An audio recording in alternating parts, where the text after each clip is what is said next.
We will now bring in more bodies to the simulation and review how to manage contacts and connections. Note that we'll be starting this module with the upper mount, which will be fully set up with physics conditions and modified with design changes performed in the previous modules. Again, we'll be interested in the mechanical performance of the mounts.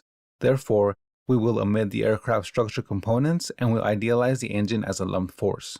Let's expand the geometry tree and include the forward mounts, front mount links, and the aft mount. We'll also include the mount attachment hardware. Recall that you can include or exclude parts from the simulation or from the view with the left two columns. Let's include all these parts in both the simulation and the view.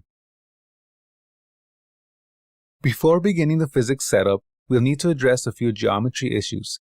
Typically, you will be able to solve with minimal geometry adjustments in the explore stage.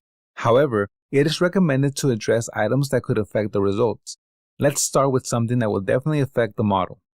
First, let's switch over to the Repair tab in the ribbon.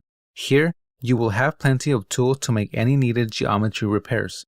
You'll notice that the rear mount is transparent and it is shown to be a surface in the geometry tree. Surfaces cannot be included in the simulations. Therefore, we will need to restore this part back to a solid body. The surface seems to be mostly complete, so it is possibly having a missing face. Select the Missing Faces tool in the Solidify group. Right away, the tool will detect any missing faces, and we can see one is detected in the rear mount. Click the check mark to accept the repair. We can check for any additional fixes in the Fix group. Let's go through a few examples. First, we can click on the Split Edges button and review the edges detected to ensure they are okay to fix. For our case, we are okay to repair, so we'll accept. Next, let's click on the Extra Edges button. You'll notice extra edges on one of the walls. These edges do not serve a purpose, so we'll go ahead and accept the repair. Lastly, we'll click on the Duplicate Faces button. No instances of repair needed are detected. Therefore, we could move on. Note that there are various other tools to repair geometry, including Discovery's powerful Check Geometry tool, which will capture and repair many issues related to corrupt geometry. Let's switch over to the Prepare tab to make a couple of final adjustments. Here, you will have many tools that will help in preparing models for simulation, both in creation and defeaturing aspects. We'll want to use the Remove tools to check a couple of things. First, we'll want to check that we don't have any interferences. Then, we'll want to remove a few rounds that will pose issues as we move forward in our simulation. To check interference, click on the Interference button in the Remove group. We'll be able to see that the upper mount is interfering with the other two mounts. Now, with the Interference tool, we'll be able to remove material from either body to remove that interference. However, we want to preserve the current bodies, so we'll simply move the upper mount. Exit the tool and select the upper mount. Activate the Move tool. Drag the Move origin to the face adjacent to the aft mount to use it as reference. Now, move it up to the upper face of the mount by clicking on the Up To button in the HUD and then on that face. The upper mount is now repositioned and looks okay, but let's verify by clicking on the Interference button. We'll see we do not have an interference anymore. Finally, let's remove some rounds that will be problematic when assigning bolts later in this session. To do so, click on the Rounds button in the Remove group, and we can start selecting multiple rounds by holding Ctrl.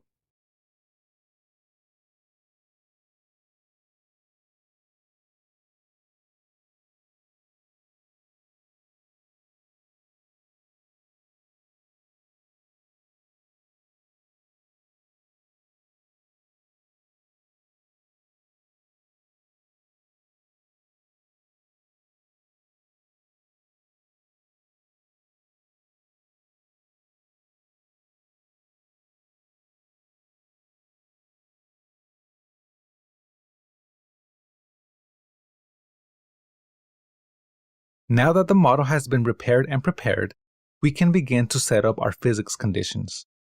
For this example, we'll assign structural steel to the entire model. Since we have structural steel as our default material, no changes are needed. But recall you can change the material through the halo or in the simulation tab. For boundary conditions, we'll keep the structural supports, but we'll want to modify the remote force. We'll want to reassign the remote force attachment points to the corresponding engine attachment points on the forward and aft mounts. First, let's select the attachment holes with the help of the Power Select tool. Let's zoom in to the forward region and let's select the forward holes. Now, pan to the aft region and let's select the aft holes.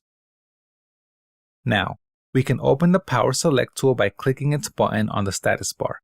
Make sure Search All Bodies is on and select all coaxial holes to select the remaining half of the holes. Let's save these faces as a name selection by clicking on this button on the status bar.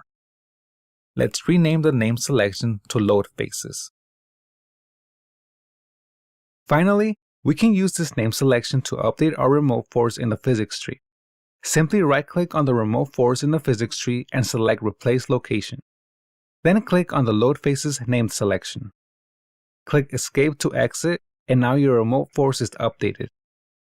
Know that when you use a name selection to assign a geometry selection in the physics tree, the selection auto-updates if you update the name selection, which can be done by right-clicking on the name selection and performing various changes. The last physics update we want to make is to include the newly added bodies to the acceleration load. To do so, right-click on the acceleration load and replace the location. This time, we'll simply drag select all the visible bodies. This completes our physics setup for now, so let's review the physics tree. The physics conditions should all be the same apart from the updates we made.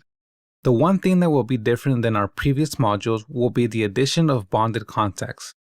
You can click on it to preview the contact regions, and you can select specific contacts by clicking on individual pairs. Additional details and tools are available, but for now, we'll keep all default bonded contacts. Let's now review the fidelity of our model. Recall that the fidelity can be checked with the tools in the fidelity group of the simulation tab, and fidelity can be adjusted with the slider under the SID.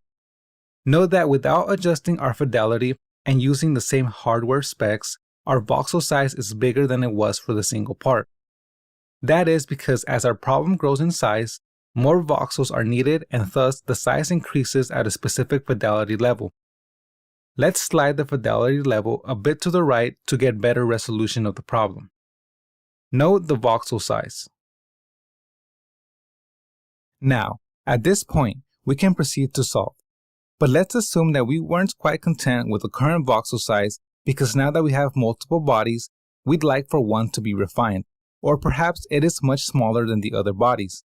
Let's consider the forward mount links for example. If we want to refine the voxel size for these bodies, we can just go to the Fidelity group in the Simulation tab and select Local. We will then be able to assign a local fidelity to our bodies of interest. To do so, simply select the two bodies and enter a size smaller than your current global size. Click Accept or hit Enter. Turn on your Size Preview tool to notice that the sizes are different for those two bodies. Now, let's go ahead and solve. Turn off any tools, click on the Solve button, and you will see the results begin to form. You can check if the solution is complete by visually checking that the white progress line is no longer revolving around the SID, or you can hover over the SID and see the status. We can see here that the simulation is marked as complete, and we can start to review our results. We can view the displacement results and the deformed bodies to verify everything is behaving as expected. We'll be able to see the connectivity between multiple bodies, and we can see that we have forward and side motion as expected. There is seemingly large displacements at the forward mount links, particularly if you have scale deflections on. But note that adjusting to true deformations and reading the legend will show displacements are very small. Let's wrap up this initial assembly simulation by reviewing additional results available. In the legend, we can see contact stress results are now available for post-processing. So now we have an assembly modeled and solved. However, we kept all default options on for connections. So now, let's refine those aspects of the model.